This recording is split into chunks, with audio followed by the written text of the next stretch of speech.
Boa tarde. Nós vamos usar esses primeiros minutos para a gente ir chegando. Coloquei aqui um mantra a Ganesha para a gente poder ir sintonizando. Vou convidando vocês. E se você conseguir, conhecer alguém que possa se interessar por este tema, a chave para uma boa vida, você possa então convidar também, Como eu estou fazendo aqui agora, convidando alguns amigos.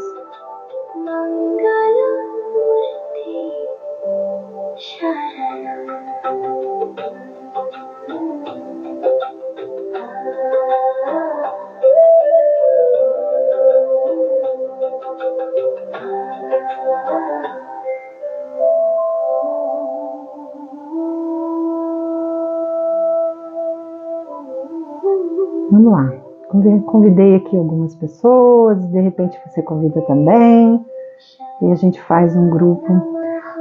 Tem sido muito característico nas minhas lives as pessoas assistirem depois, E tudo bem também. É como cada um pode se dispor a um espaço, tempo, para poder refletir sobre um tema e fazer com que essa reflexão se torne ação. Esse é o nosso boa tarde, Andréia, Natália, Camila, sejam muito bem-vindas aqui, para que a gente possa ter 30 minutinhos aqui, que eu creio que hoje a gente não vai demorar muito, para trazer essa temática tão doce com a qual ele encerra o livro A Chave para uma Boa Vida. Então é o 13º capítulo, é o final deste livro, que eu demorei bastante para encerrar, porque considerei um livro muito, muito potente na síntese dele, então a gente procurou esmiuçar bastante a temática. E esse epílogo, ele fala que é um epílogo com meditação. E ele traz a pergunta filosófica, que é: quem é você? Então é uma meditação que a gente costuma dizer, ele inicia como uma meditação de interiorização, onde você realmente procura ser o observador dos seus pensamentos, uma meditação clássica, mas ele traz mais aos poucos uma meditação ocidental, reflexiva, com algumas perguntas que a gente vai fazendo durante a meditação que a gente vai fazer hoje. Então esse aqui é um exercício, eu considero que é um exercício esse último capítulo, onde a gente vai trabalhar toda essa temática da boa vida num outro plano, de uma outra forma, Então, ele coloca um pensamento muito interessante do Bhagavad Gita, logo aqui na página inicial, no início deste último capítulo. Ele fala assim: é eternamente livre aquele que saiu da prisão do ego, do eu e do meu, para se unir com o Senhor do amor. Esse é o estado supremo. Alcance-o e passe da morte à imortalidade. E aqui tem tanta coisa, nesse pequeno verso do Bhagavad Gita, tanta coisa para a gente refletir, o quanto que nós estamos muito mais, de uma forma geral, claro, muito mais mortos do que vivos. Leandro, seja bem-vindo também. Se vocês puderem convidar alguém, eu convidei uma opção de gente aqui. Vamos lá, vamos fazer um grupinho aqui. E quanta coisa tem aqui, da morte à imortalidade. Nós passamos uma vida inteira fugindo da morte, sem olhar para a morte, sem encarar a nossa finitude e sem encarar aquilo que de fato termina em nós, acreditando que essa vida material, essa vida física é tudo que nós temos. Essa crença que muitas vezes nós acomodamos dentro de nós torna a vida muito árida, muito sofrida, às vezes muito infeliz também. Então ele vai sugerindo, mas antes da gente chegar nesse ponto da própria meditação, que é o exercício de hoje, que eu espero que você faça mais vezes, entre mais vezes para fazer, eu me lembrei hoje desse livrinho chamado Meditações Metafísicas. Esse livro foi um presente. Olha que coisa interessante, Esse livro foi um presente de uma pessoa que eu acompanhei até o momento final, né? Em que ele já tinha um diagnóstico de um câncer terminal, era um câncer pancreático, e nós ficamos por algum tempo juntos trabalhando esse campo mental diante da morte, esse estado diante do fim de todas as coisas. Era um homem que não tinha 60 anos ainda, muito inteligente, muito potente, realizou muitas coisas na vida, mas que chegou nesse extremo em que o corpo resolveu, né, a obedecer às ordens mais profundas e caminhou para o fim.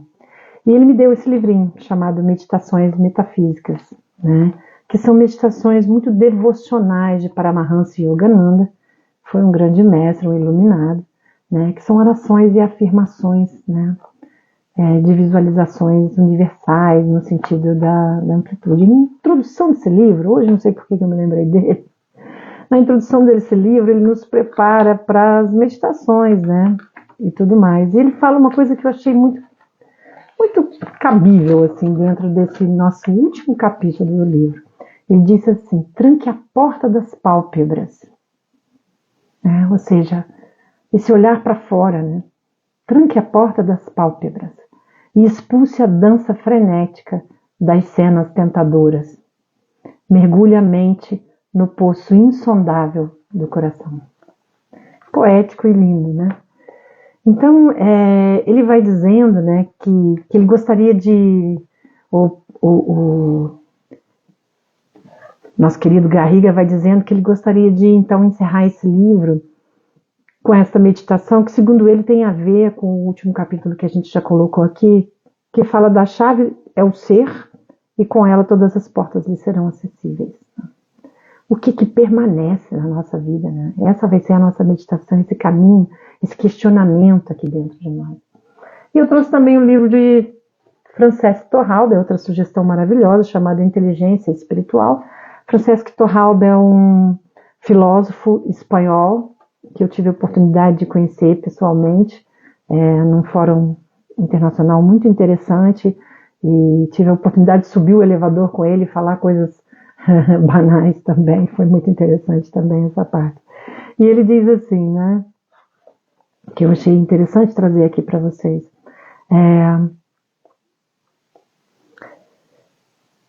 Alguns dos sintomas que encontramos nas pessoas espiritualmente inteligentes, seja qual for a sua inscrição política ou religiosa, são uma forma especial de ser, de estar e de perceber a realidade repleta de assombro de misericórdia. Olha que coisa linda isso, né?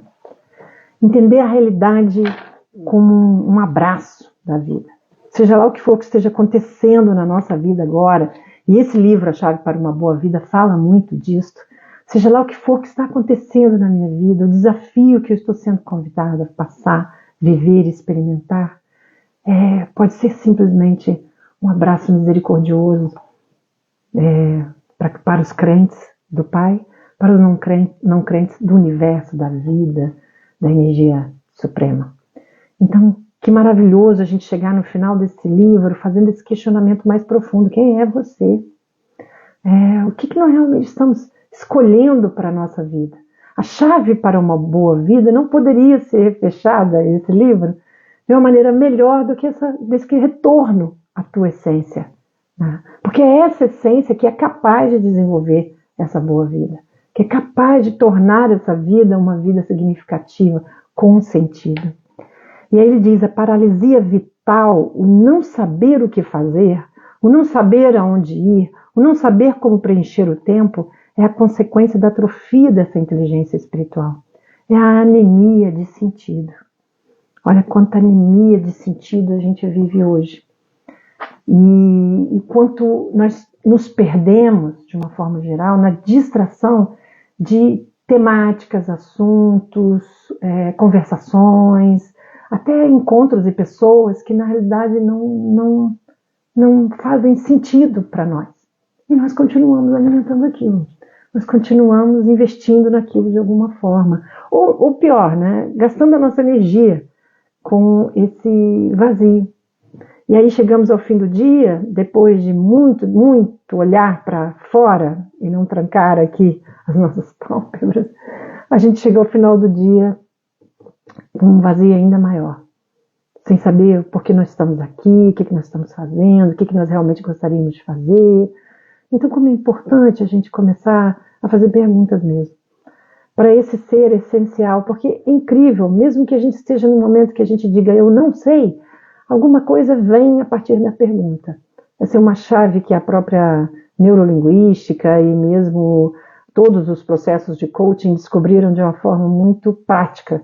Fazer perguntas acessa o nosso inconsciente, traz de alguma forma uma inquietude, um movimento interno para que alguma resposta possa surgir. Pode até não surgir agora, né? Através dessa meditação que nós vamos fazer, pode não acontecer exatamente nesse momento, mas as perguntas ficarão aí, girando de alguma forma, como uma memória ativa dentro de você, para trazer mais consciência, para trazer uma escolha mais consciente para o teu dia a dia, para aquilo que você está resolvendo fazer no seu dia a dia.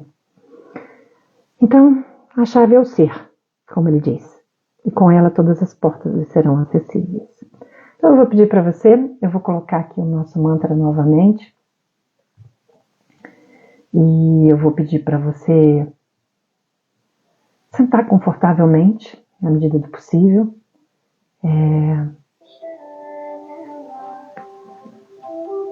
E esse primeiro momento se dar conta aí do seu entorno, olhar aí para o espaço onde você está. Se estiver desorganizado, tudo bem. Se estiver organizado, tudo bem.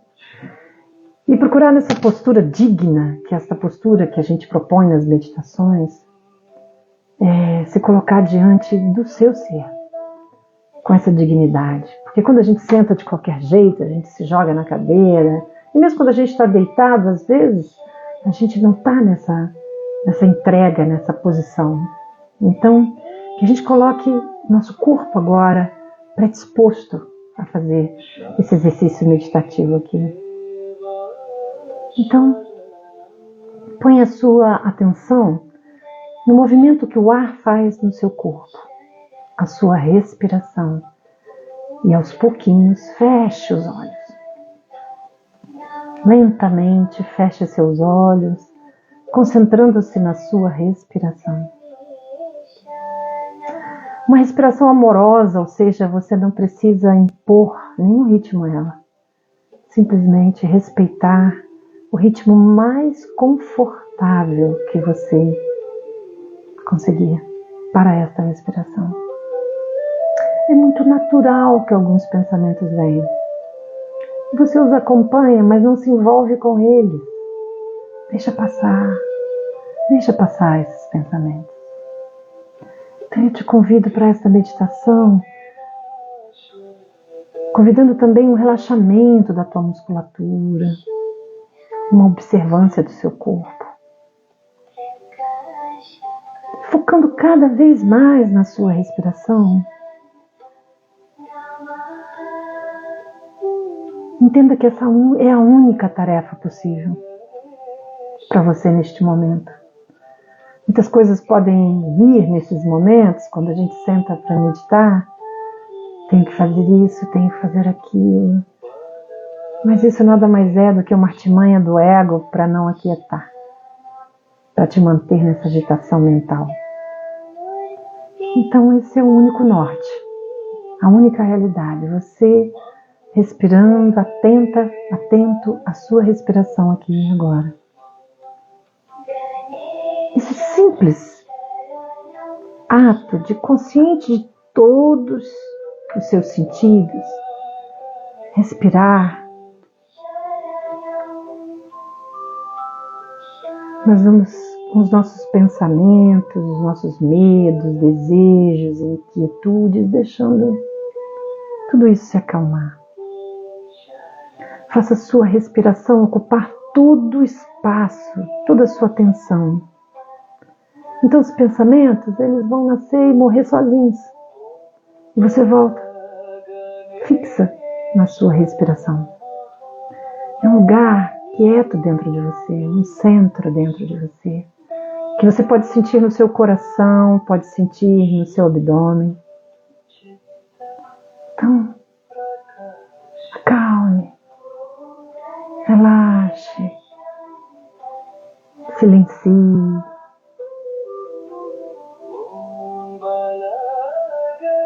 Nesse silêncio mais profundo, que às vezes vai ser invadido por um pensamento, e tudo bem. Você o acompanha, deixa que ele nasça e morra. E você volta para essa concentração na sua respiração.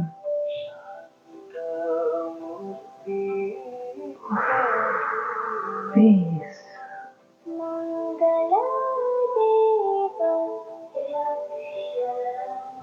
Esse lugar é um lugar de paz. Um lugar que não é realmente os seus sentimentos. É simplesmente uma respiração.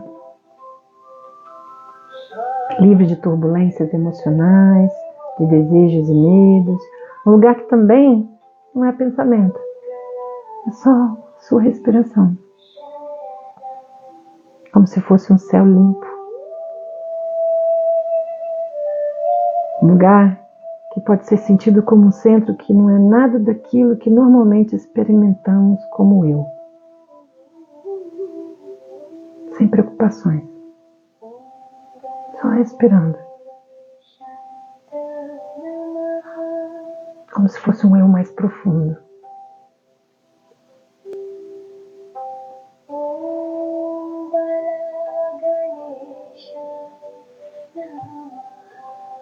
E agora, eu vou pedir para você seguir as minhas palavras.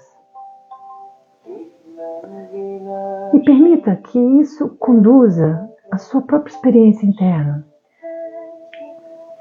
Sem julgamentos, sem críticas. E começamos então desta forma. Se em vez de ter o nome que você tem, você tivesse outro nome, algo em si que poderia continuar reconhecendo como seu verdadeiro eu e seu genuíno ser? Se em vez de ter o sobrenome que tem, tivesse outro.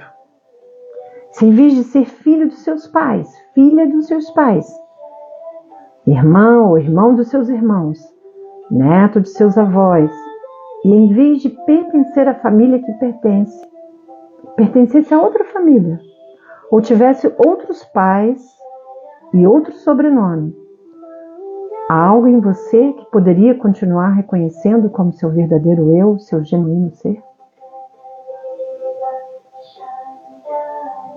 Se em vez de ter companheiro que tem, tivesse outro companheiro ou companheira, ou nenhum, se seus afetos fossem outros e sua inclinação sexual fosse outra, algo que você poderia continuar reconhecendo como eu, o seu eu verdadeiro, o seu genuíno ser? Se em vez de ter os amigos que tem, tivesse outros. Se em vez de viver onde vive, na rua, bairro, casa, que o acolhe, estivesse vivendo em outro lugar, em outro bairro, em outra casa, algo que você poderia continuar reconhecendo como seu verdadeiro eu e seu genuíno ser?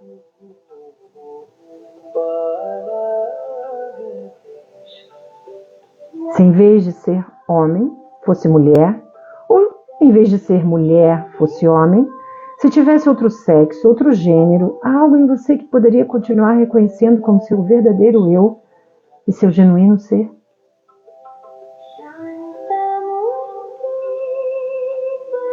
Se em vez de ter o corpo que tem, tivesse outro, diferente, ou uma idade diferente da que tem, se em vez de ser jovem fosse adulto, ou idoso, ou vice-versa, há algo em você que poderia continuar reconhecendo como seu eu, e seu ser verdadeiro e eterno.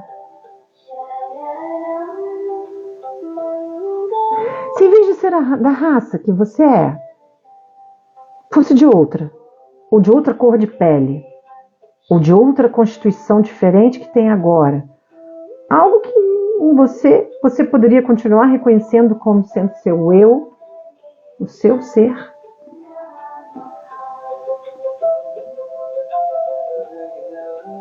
Se em vez de viver nesta época, vivesse em outra, passada ou futura, algo em você que poderia continuar reconhecendo como seu eu, o seu genuíno ser?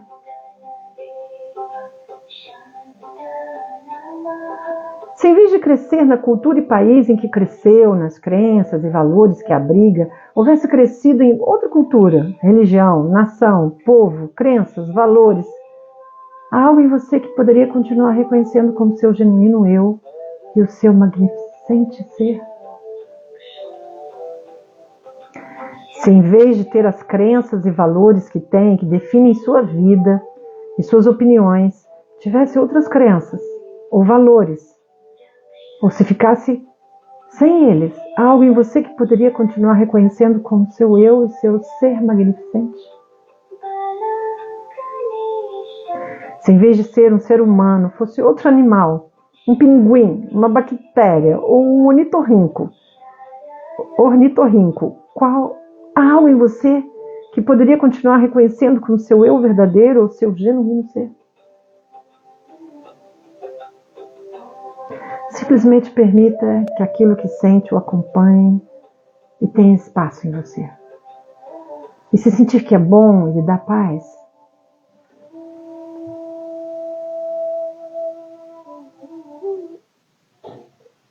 ou lhe dá asas para uma boa vida, recrie dentro de si todos os dias, independente do que esteja acontecendo, até sentir que se instala em você como uma presença constante. Respire fundo nessa experiência daquilo que fica, que permanece. E devagar vá abrindo os olhos, deixando que essas perguntas fiquem aí dentro, se misturando, trazendo questões, como que nós estamos minimamente, essas perguntas nos fazem pensar o quanto que nós estamos apegados a um eu completamente sem consistência.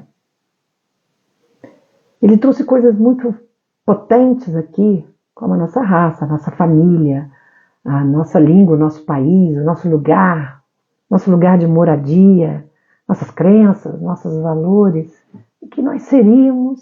A pergunta é: quem é você?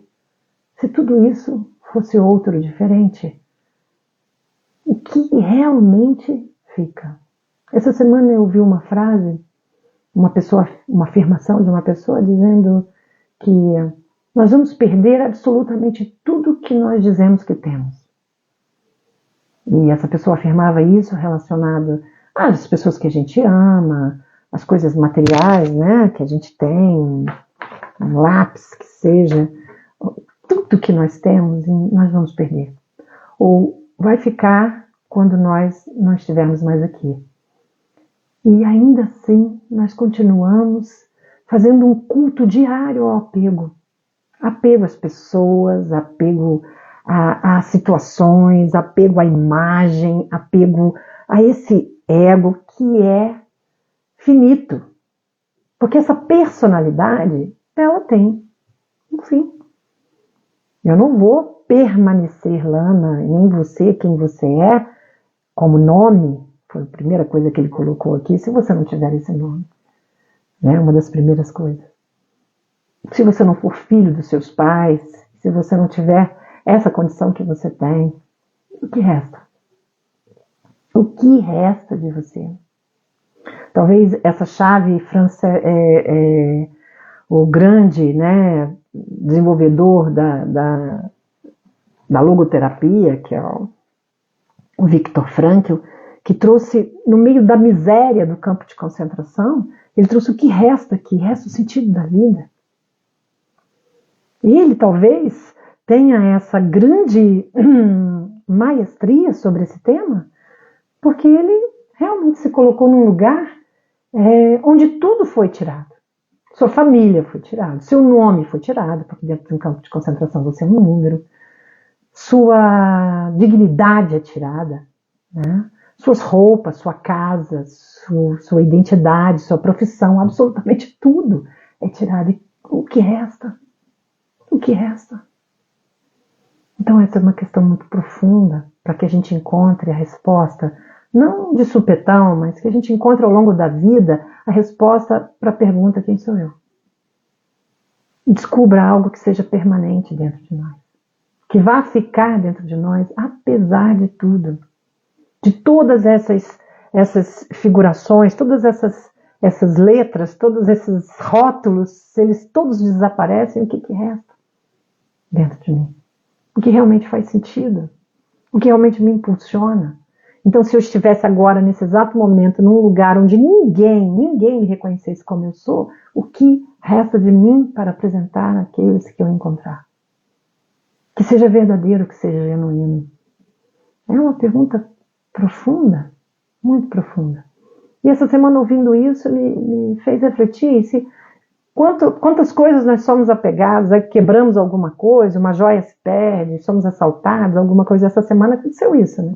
Eu fui tomar um café ontem, num shopping aqui, na minha cidade, em Volta Redonda, e um hábito, né, da minha ultra distração, coloquei a bolsa assim na cadeira do café, tomando café. Quando eu levantei, deixei a bolsa e fui embora. E quando cheguei a casa, não me dei conta dessa bolsa. E aí, quando eu fui sair novamente, fui buscar o meu celular para sair novamente, minha bolsa, minha carteira, cadê a bolsa? Né? E aí procurei na casa, não estava, e aí realmente, lembrei, pode ter ficado no shopping. E eu correndo para o shopping. Chegando no shopping, as moças do café tinham guardado a bolsa e ela estava lá. Nada nos pertence de verdade. E trabalhar na linha desse desapego, eu não tenho a menor dúvida de que fechar esse livro com essa questão é trabalhar o nosso desapego mais profundo, até essa identidade que eu fui construindo ao longo da vida. É maravilhoso, porque isso me liberta, torna a minha vida mais leve, menos aprisionada a uma série de regras que eu coloco, do certo e errado, do bom e do ruim, daquilo que eu devo ser, daquilo que eu devo ser para ser aprovado, para ter reconhecimento. O quanto que a gente fica nesse emaranhado de necessidades infantis, porque o adulto dá a si mesmo, enquanto a criança realmente precisa de um atendimento que vem de fora. E eu tenho essa frase que eu vivo dizendo aqui, né, para quem me conhece: não tem nada lá fora, minha gente. Quando a gente faz a pergunta quem é você, é para que você encontre a essência interna, real, genuína, permanente, que é você. E isso fica. E isso vai estar com você no segundo final, no último momento da sua vida. E se você não aprender isso com alguma consciência, você também se perderá nesse último momento. Então, que nós possamos realmente ir construindo isso através dessas reflexões de quem sou eu, trazer essa pergunta todos os dias, de fazer uma pergunta que para mim é um grande exercício que eu faço diariamente: o que eu preciso para que eu possa.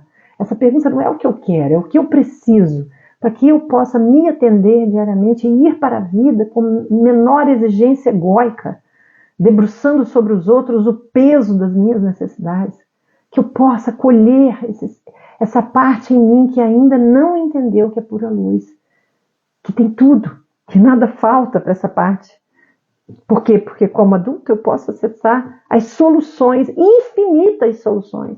Porque se a gente for levar esse pensamento de uma maneira muito ampla, não existe nenhum problema sem solução. Não existe um beco sem saída para a mente, para a alma, para o coração. A gente sempre vai encontrar. Nem que seja a saída, nem que seja aceitar o momento presente com suas dificuldades e facilidades, abrindo o coração para receber o que vem, entendendo que nada é por acaso. E usando aqui essa frase de Francisco Torralba, que ele fala da misericórdia, inteligência espiritual também, entendendo da infinita misericórdia de todos os momentos. Eu gosto dessa palavra, misericórdia, né? O coração que abraça a miséria, né? Quanto que a nossa miséria é abraçada diariamente sem que a gente perceba, né? E a gente continua nela. Então é importante que a gente se desapegue disso e entenda que a gente tem absolutamente todas as soluções. Eu preciso me dedicar a buscá-las, para qualquer que seja o pensamento, o sentimento, o momento que não esteja fluindo na minha vida. E aí ele, no último parágrafo deste livro, ele lança aqui então um desejo que eu vou ler, que seja realmente de todos nós, né? Um desejo para nós. Ele diz: desejo que com essa meditação, essas perguntas refletidas aí dentro de você, você tenha chegado a uma compreensão, experiência ou estado parecido ao que Ramana Maharishi propunha, que possa encontrar um lugar onde o ser não tenha história, nem narrativa, nem forma, que possa encontrá-lo em um lugar sem ganhos ou perdas, ou em um lugar mais além dos ganhos e perdas, em um doce libertador morrer cheio de vida, no arco dourado da chave para uma boa vida. Ele cita o Ramana Maharishi, que propunha um acesso ao despertar, à unidade de todas as coisas, por meio dessa contínua interrogação, desse contínuo interrogar-se, por meio do questionamento: quem sou eu? Então essa é uma sugestão de Ramana, e ele fala que a gente possa chegar, né, numa compreensão parecida com esse questionamento constante, que a gente se mantenha nesse questionamento. Se por acaso em algum momento eu fui deixei o meu lado mais animal, minha irritabilidade, ou minha falta de gentileza, ou meu egoísmo ir à frente, que eu possa perguntar nesse momento: quem sou eu? E por outra via, se em algum momento eu for extremamente amorosa, amoroso, acolhedor, compreensivo, que eu possa também perguntar nesse momento: quem sou eu? E extraindo aos poucos todo esse verniz de comportamento, para que reste a essência que eu sou, nessa beleza de poesia que ele cita aqui, para que eu possa encontrar de fato o arco dourado da chave para uma boa vida. Então nós discorremos aqui, em todas essas lives, muitas coisas sobre o que seria uma boa vida, uma sugestão apenas, né? Se você não ouviu as outras, seria legal que você ouvisse, para que esse fechamento faça ainda algum sentido para você, que ele tenha alguma reverberação, e eu, como sempre digo, que essa reflexão se torne alguma ação, né? Quanto tempo eu digo isso?